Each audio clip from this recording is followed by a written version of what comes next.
মানে এটা কথা স্পষ্ট যে ভাৰতীয় জনতা পাৰ্টি অসমৰ খিলঞ্জীয়া মানুহৰ সুৰক্ষাৰ কাৰণে কাম কৰিছে, অসমৰ জাতি জনগোষ্ঠী আৰু প্ৰতিজন খিলঞ্জীয়া মানুহৰ কাৰণে কাম কৰিছে, ইয়াত আগ্ৰাসনকাৰীৰ বিৰুদ্ধে কাম কৰিছে। গতিকে ইয়াত সেইটো আমাৰ লক্ষ্য হ'ল যে আমাৰ ইয়াত থকা প্ৰতিজন খিলঞ্জীয়া মানুহ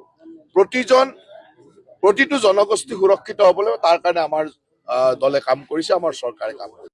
ধুবুৰী জিলা, এই জিলাখনত আমি 3খন আসন লক্ষ্য কৰি নিৰ্বাচন খেলিছো আৰু 2খনটো পামেই। এখনৰ কাৰণে আমি যুদ্ধ দি আছো, বাকী 2খন আসনৰ কথাটো আমি এনেকৈ লাভ নাই। আজিৰ তাৰিখৰ যিটো পৰিৱেশ বা ডেমোগ্ৰাফি, সেইটোত আমি 2খন আসন পাম। 3 নম্বৰ আসনখনৰ কাৰণে যুদ্ধ কৰি আছো। অখিল গগৈ ইয়াত কোনোবাই চিনি পায় নেকি? মইতো নাভাবো যে অখিল গগৈ ইয়াত ক'ৰবাত চিনি পায় বুলি।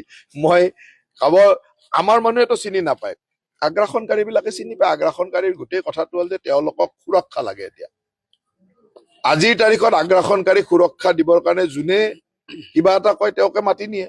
গতিকে আগ্ৰাসনকাৰীসকলে লুৰিণ গগৈকো চিনি পায়, অখিল গগৈকো চিনি পায়, গৌৰৱ গগৈকো চিনি পায়, বদৰুদ্দিন আজমলকো চিনি পায়, কিন্তু আমাৰ মানুহে কাকো চিনি নাপায়। আমাৰ মানুহে একমাত্ৰ নৰেন্দ্ৰ মোদী, হিমন্ত বিশ্ব শৰ্মা একে চিনি পায়। ভাৰতীয় জনতা পাৰ্টি ইমান শৃংখলিত দল, ইয়াত পাৰ্টিত্ব কেন্দ্ৰিক সংঘাত নাথাকে।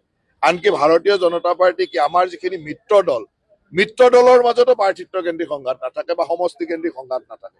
আমাৰ নেতৃত্বে আলোচনা কৰিব, নেতৃত্বই সিদ্ধান্ত ল'ব আৰু সেই মৰ্মে আমি দলটোৱে কাম কৰো। আৰু দলৰ কাৰ্যকৰ্তাসকলে ভাৰত মাতৃৰ কাৰণে কাম কৰে, ৰাষ্ট্ৰৰ কাৰণে কাম কৰে। গতিকে ইয়াত কোনো ব্যক্তিৰ কথা নাই, ব্যক্তিৰ কাৰণে কোনো কামো নকৰে।